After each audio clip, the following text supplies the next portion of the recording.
nimekuja na mambo manne yanayofuatia baada ya kuwa nimerudisha fomu. Jambo la kwanza, nitaenda Baraza la Michezo la Taifa, nikitoka hapa kupeleka barua ya kusimamisha huu uchaguzi mpaka haki itendeke.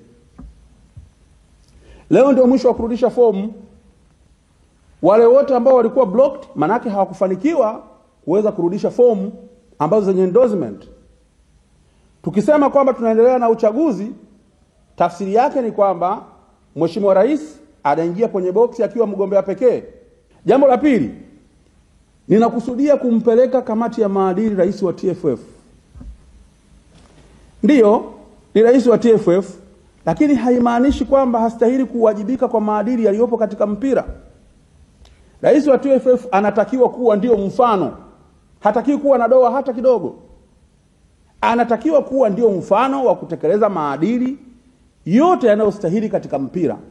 Ninakusudia nikitoka hapa, baada ya kuwa nimekwenda BMT, nitapeleka barua kwa katibu mkuu wa TFF nikielekeza kwenye kamati ya maadili hiyo barua kwamba inaelekea kwenye kamati ya maadili ili watu wa maadili waweze kushughulika.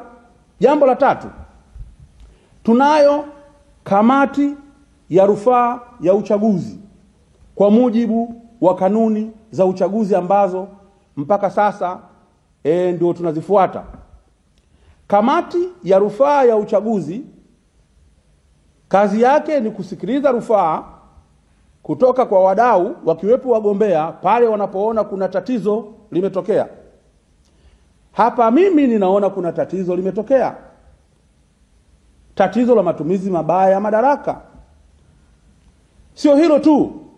Kuna tatizo la watu kufanya endorsement kabla ya tangazo la uchaguzi. Tangazo la uchaguzi limetoka.